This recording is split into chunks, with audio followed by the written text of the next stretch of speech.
Haleluya, puji Tuhan. Shalom. Haleluya, puji Tuhan. Suaraku aman ya?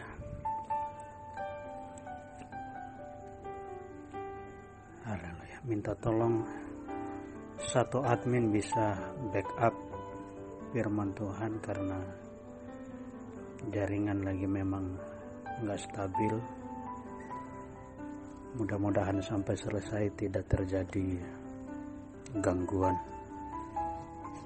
Si Tuhan, saya merasakan bahwa Tuhan ada dan siap berkarya bagi saya dan saudara malam ini. Amin. Tuhan ingin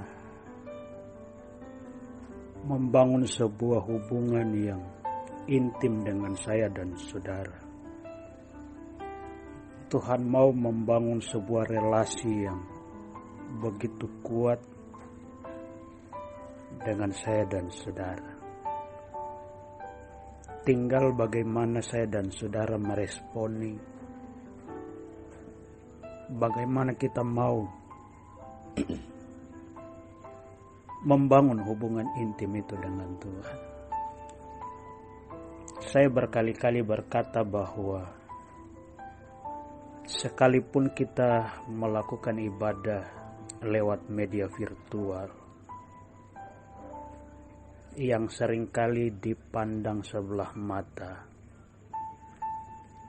tetapi saya mau beritahu bahwa ketika kita melakukannya dengan hati yang sungguh,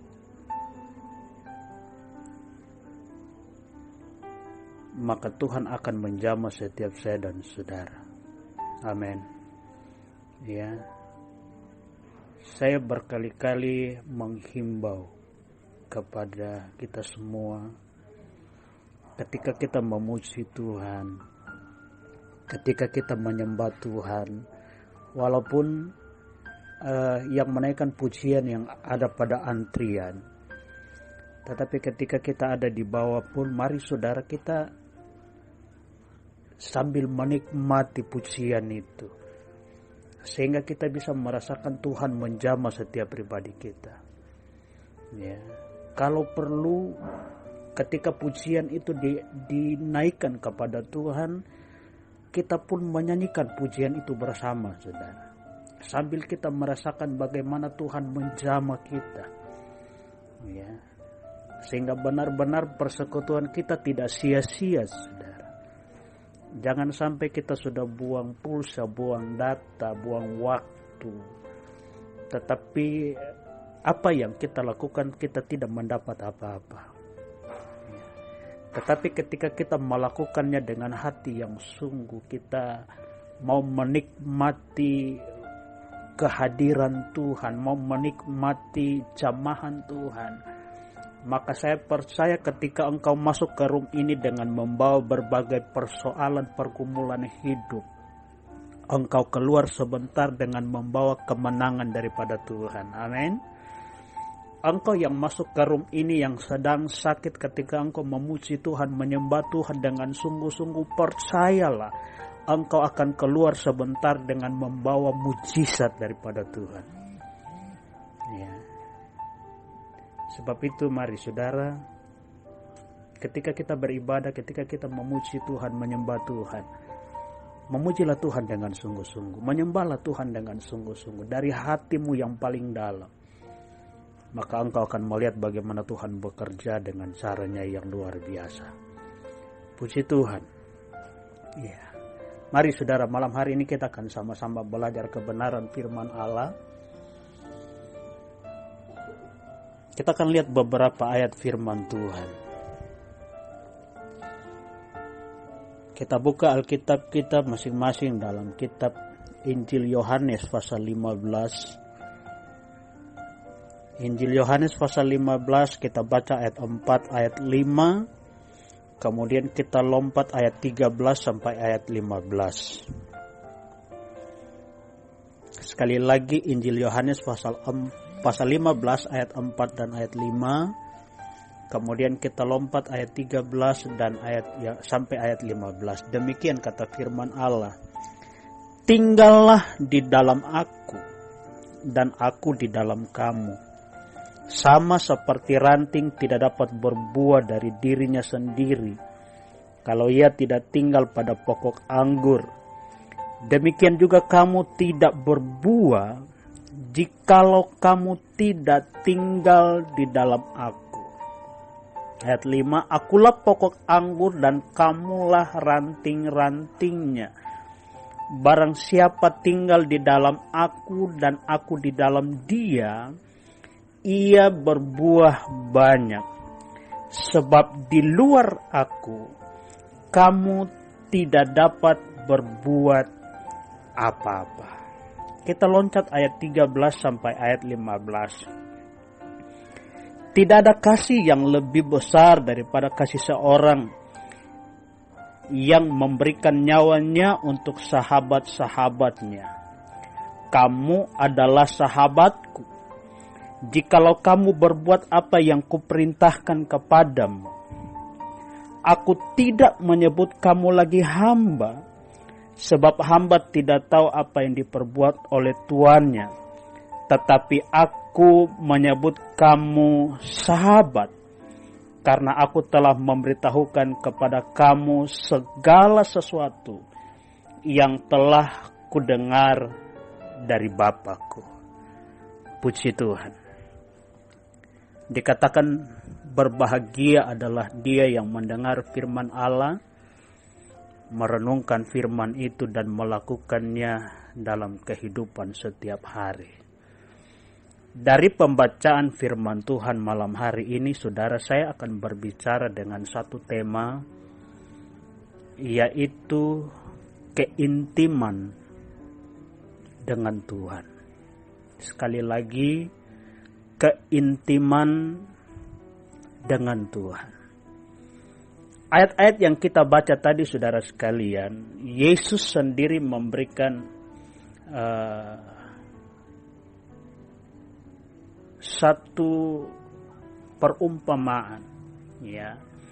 Dia berkata bahwa akulah pokok anggur dan kamulah ranting-rantingnya, ya. Dan ranting-ranting itu untuk bisa menghasilkan buah, maka ranting itu harus melekat, harus tinggal pada pokok anggur itu, saudara. Kemudian pada ayat 13 sampai ayat yang ke-15, Yesus berkata bahwa dia tidak menyebut kita hamba, tetapi dia menyebut kita sebagai sahabat. Kenapa, saudara? Karena sesungguhnya Tuhan menginginkan ada sebuah hubungan yang intim dengan dia. Tuhan merindukan ada sebuah relasi yang begitu kuat antara saya dan saudara sebagai gereja Tuhan dengan Tuhan. Ada hubungan yang begitu erat, yang begitu kuat, yang tidak bisa terpisahkan, sehingga hidup kita bisa menghasilkan buah, kata firman Allah. Ya. Karena kalau hidup kita tidak menghasilkan buah, maka pada ayat-ayat selanjutnya dikatakan bahwa ranting-ranting itu akan ditebang, kemudian akan dilemparkan ke dalam api. Nah, untuk bisa menghasilkan buah, maka kita harus tinggal pada pokok anggur itu. Artinya kita harus tinggal di dalam Yesus dan Yesus di dalam kita. Artinya apa, saudara? Ada sebuah hubungan, ada sebuah keintiman yang dibangun antara saya dan saudara. Antara saya dan saudara dengan Tuhan. Ya. Harus ada hubungan yang begitu kuat. Ya. Kalau kita pelajari salah satu tokoh dalam firman Allah, dalam kitab Kejadian pasal 5 ayat 24. Di sana Alkitab menceritakan tentang seorang Henok. Ya. Henokh dikatakan bahwa dia bergaul dengan Allah. Ya. Henokh hidup bergaul dengan Allah dan pada akhirnya Tuhan mengangkat dia. Ya. Hidup bergaul artinya dia memiliki sebuah hubungan yang baik dengan Tuhan. Dia menciptakan satu hubungan yang intim dengan Bapa di surga. Dan hal ini pun menjadi kerinduan Tuhan bagi saya dan saudara untuk kita juga bisa membangun hubungan yang intim dengan Tuhan. Ya. Tetapi saya mau ingatkan bagi kita malam hari ini, ya, ketika kita membangun hubungan kita dengan Tuhan, keintiman kita dengan Tuhan, bukan untuk mengejar berkat. Sekali lagi, saya mau tekankan di sini. Kita membangun keintiman dengan Tuhan, membangun sebuah hubungan relasi dengan Tuhan, bukan untuk mengejar berkat, tetapi mencari perkenanan Tuhan. Amin. Ya. Kita membangun hubungan yang intim itu untuk kita bisa memperoleh perkenanan Tuhan. Karena tanpa perkenanan Tuhan, saudara, maka hidup kita akan sia-sia. Ya. Kita dapat melihat, saudara sekalian, salah satu contoh dalam firman Allah. Daud. Ya. Daud sekalipun, kalau kita pelajari kisah tentang Daud itu juga termasuk orang yang banyak sekali pelanggaran, banyak dosa yang dia perbuat. Ya. Tetapi kalau kita baca dalam Kisah Rasul pasalnya yang ke-13 ayat 22, dikatakan bahwa Daud berkenan di hadapan Tuhan. Ya, Daud dikenan Tuhan. Kenapa, saudara? Karena Daud mencoba dan berusaha untuk membangun keintiman dengan Tuhan. Itu sebabnya, saudara, ketika dia jatuh dalam dosa, Daud berkata, "Ya Tuhan, jangan ambil roh-Mu daripadaku." Amin. Karena Daud sadar betul bahwa ketika dia bisa membangun hubungan yang baik dengan Tuhan, ada relasi yang baik dengan Tuhan, maka hidupnya akan terus diberkati oleh Tuhan. Iya. Yang saya katakan tadi, saudara, Daud bukan orang yang sempurna. Dia sama dengan saya dan saudara. Sering dan banyak kali berbuat kesalahan.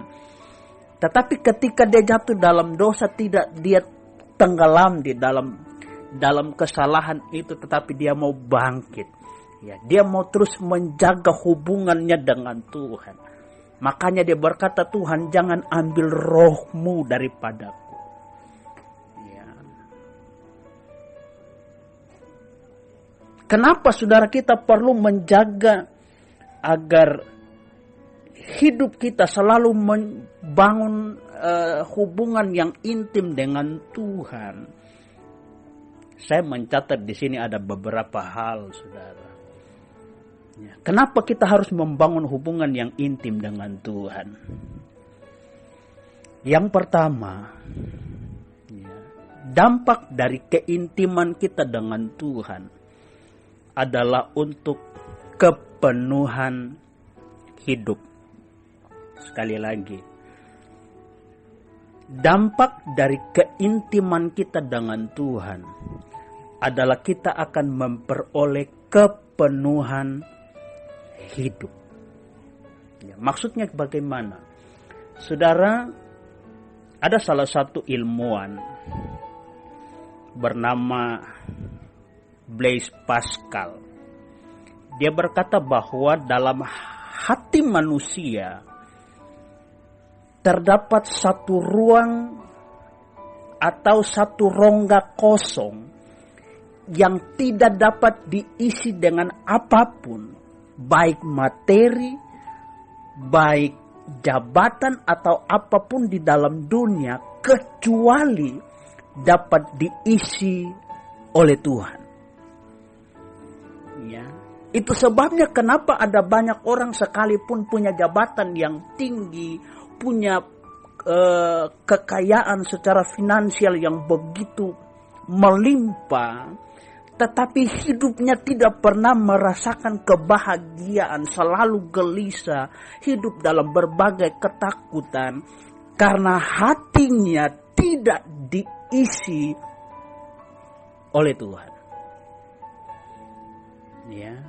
Itu sebabnya kita perlu membangun hubungan ini, hubungan yang intim itu dengan Tuhan. Perlu membangun relasi yang baik dengan Tuhan agar hati kita yang kosong itu bisa diisi oleh Tuhan. Karena hanya Tuhan yang mampu mengisi hati kita yang kosong itu. Sehingga hidup kita tidak lagi gelisah, kita tidak akan selalu dalam kecemasan, kita tidak akan selalu dalam ketakutan, tetapi ada Tuhan yang akan selalu memberikan kita kekuatan. Ya. Ingat salah satu tokoh atau pemeran film Hollywood yang sangat terkenal zaman dahulu, saudara, ya, Marilyn Monroe.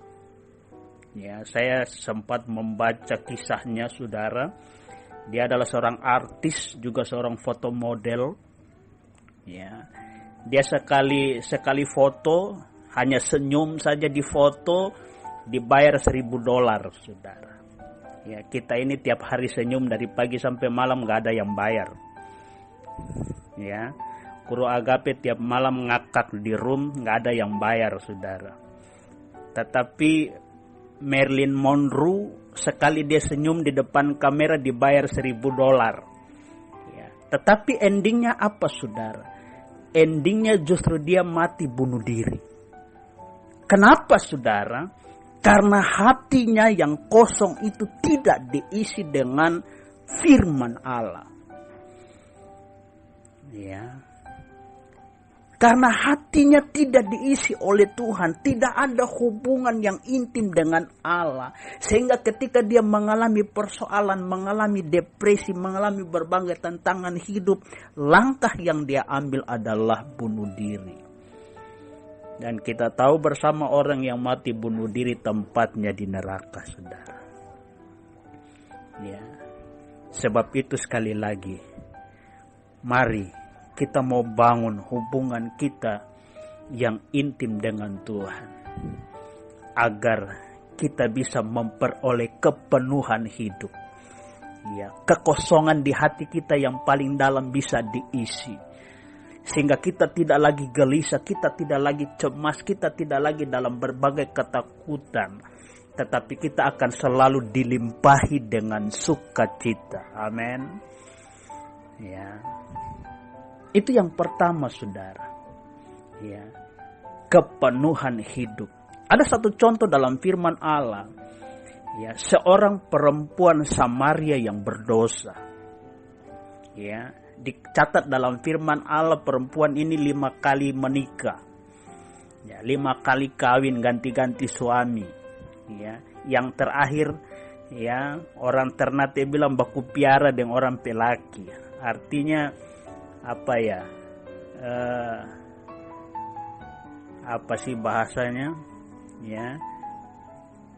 Tapi ketika dia ketemu dengan Yesus, ya, Yesus sempat berkata kepada perempuan Samaria ini begini, kalau engkau minum air dari sumur ini, maka engkau akan haus lagi. Tetapi kalau engkau meminum air yang daripadaku, maka engkau tidak akan pernah haus lagi. Justru air itu akan memancar keluar, bisa menjadi berkat bagi orang lain. Dan itu terbukti ketika dia menerima Tuhan, ketika dia coba membangun hubungan yang intim dengan Tuhan. Setelah berjumpa dengan Tuhan, hidupnya berubah.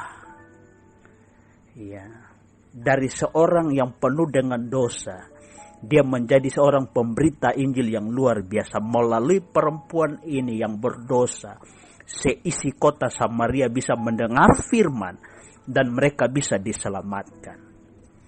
Amin. Ya, karena hidupnya, hatinya diisi oleh Tuhan dengan firman-Nya. Ya, karena dia mau bergaul dengan Tuhan. Ya. Yang kedua, ya, apa dampak ketika kita membangun hubungan yang intim dengan Tuhan? Ya. Yang kedua adalah ketika kita membangun hubungan yang intim dengan Tuhan, maka kita akan mendapatkan kekuatan dalam menghadapi tantangan. Sekali lagi, orang yang membangun hubungan yang intim dengan Tuhan, maka dia akan selalu mendapatkan kekuatan dalam menghadapi setiap tantangan hidup yang dialaminya. Amin. Ya. Satu ketika ada seorang anak kecil, sementara bermain-main di depan rumah bersama ayahnya, kemudian dia melihat pesawat terbang lewat. Dan dia berkata kepada ayahnya, "Pak, pesawat itu kok kecil sekali sih?" Ya. Bapaknya berkata, "Nak, pesawat itu besar loh." Dia bilang, "Tidak Bapak, pesawat itu kecil." Ya.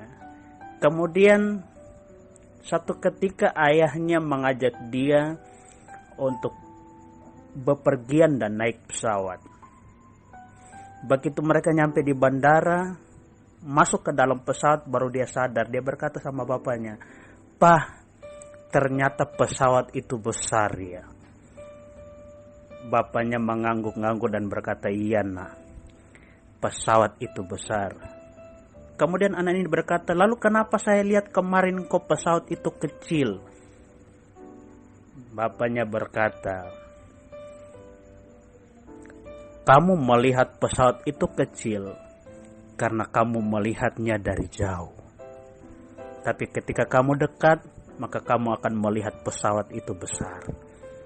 Saudaraku, ketika kita dekat dengan Tuhan, maka kita akan melihat Tuhan itu besar melebihi setiap persoalan masalah yang kita hadapi. Amin. Masalah yang kita hadapi justru akan terlihat kecil.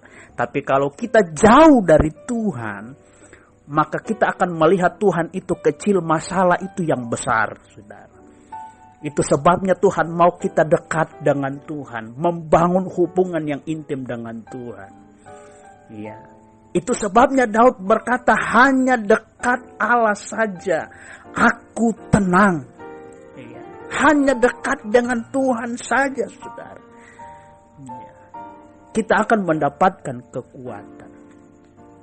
Mari saudara, bangun hubungan kita yang intim dengan Tuhan, agar dalam menghadapi pergumulan hidup, dalam menghadapi tantangan, kita mampu karena Tuhan memberikan kita kekuatan.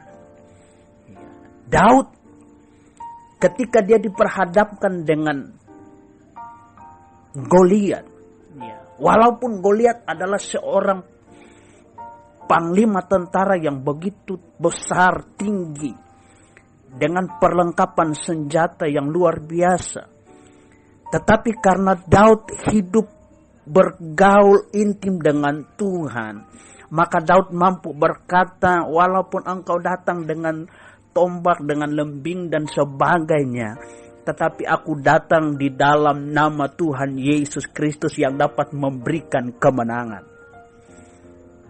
Ya. Daud mendapatkan kekuatan karena dia bersama dengan Tuhan. Ya. Sadrak, Mesak, dan Abednego, ya, karena mereka dekat dengan Tuhan, sekalipun mereka berada di dalam perapian yang menyala-nyala, tetapi Tuhan membela mereka. Mari saudara, bangunlah hubungan kita dengan Tuhan. maka kita akan terus mendapatkan kekuatan yang daripada Tuhan. Hadapi apapun, Tuhan akan memampukan saya dan saudara. Ya. Kemudian yang terakhir, apa dampak dari keintiman kita dengan Tuhan? Yang ketiga adalah ketika kita intim dengan Tuhan, maka kita akan memperoleh kuasa. Sekali lagi, ketika kita membangun hubungan yang intim dengan Tuhan, maka kita akan memperoleh kuasa. Kisah Rasul pasal 1 ayat 8 berkata bahwa tetapi kamu akan menerima kuasa ketika Roh Allah turun kepadamu. Ya, ada power, ya, ada kuasa yang Tuhan beri dalam hidup saya dan saudara, sehingga kita mampu menghadapi apapun. Ya. Tetapi kalau hidup kita jauh, kita tidak pernah membangun hubungan yang intim dengan Tuhan, kita tidak mau bergaul erat dengan Tuhan, tidak mau menjadikan Tuhan sebagai prioritas dalam hidup kita, maka kita tidak akan pernah menerima kuasa itu, saudara. Ya, mari saudara, bangun hubungan itu. Jangan pernah lepas dari pokok anggur yang adalah Yesus sendiri. Ya, tetap tinggal di dalam pokok anggur itu. Ya, jangan pernah kita lepas. Ya, maka kita akan melihat bagaimana Tuhan bekerja. Kenapa Tuhan berkata Dia tidak menyebut kita hamba, tetapi menyebut kita sebagai sahabat? Ya. Karena Tuhan mau membangun sebuah hubungan yang baik dengan saya dan saudara. Tuhan mau ada sebuah relasi yang baik, ada keintiman dari saya dan saudara dengan Tuhan. Pertanyaannya, bagaimana caranya kita menjalin keintiman dengan Tuhan? Bagaimana caranya kita membangun sebuah keintiman dengan Tuhan? Yang pertama, sediakan waktu untuk bersekutu dengan Tuhan. Amin. Sediakan waktu untuk selalu duduk di kaki Tuhan. Ya. Bagaimana kita bisa membangun hubungan yang intim kalau kita tidak pernah memberi waktu buat Tuhan? Ya. Tuhan sudah cukup adil memberikan kita waktu 24 jam sehari. Ya, masa kita memberikan waktu buat Tuhan? Ya, jangankan 10%, saudara, mungkin 5% juga nggak ada. Ya, mari kita mau menyediakan waktu, memberi waktu untuk bersekutu dengan Tuhan. Ketika Maria duduk di kaki Yesus, Yesus berkata bahwa apa yang dilakukan oleh Maria itu tidak akan pernah diambil daripadanya. Bukan berarti kita tidak boleh beraktivitas yang lain, ya, untuk mencari berkaitan dengan kehidupan kita, jasmani kita. Tetapi jangan pernah lupa untuk menyediakan waktu untuk duduk di kaki Tuhan. Ya. Jangan pernah lupa untuk kita menyediakan waktu bersekutu dengan Tuhan. Ya, duduk di kaki Tuhan, menyembah Tuhan. Agar kita dapat menjalin hubungan yang intim dengan Tuhan. Dan yang terakhir, bagaimana supaya kita bisa menjalin hubungan yang intim dengan Tuhan? Membaca kisah hidup Tuhan. Di mana kita bisa membaca kisah hidup Tuhan? Dengan kita membaca kebenaran firman Allah. Amin. Dengan kita selalu membaca firman Allah, maka kita akan terus membangun hubungan yang intim dengan Tuhan. Jangan pernah jemu-jemu untuk baca firman Allah, saudara. Ya. Berdoa membaca firman Allah. Di sanalah kita akan membangun hubungan yang intim dengan Tuhan. Ya. Di sanalah kita dapat membangun sebuah relasi yang baik dengan Tuhan. Maka saya percaya kita akan dimampukan oleh Tuhan untuk dapat menghadapi apapun. Tuhan memberkati. Demikianlah firman Allah yang dapat saya bagikan malam hari ini. Kiranya dapat memberikan kita kekuatan baru. Dengan kasih antrian yang ada di bawah saya bisa berdoa bersyukur buat firman Allah. Haleluya.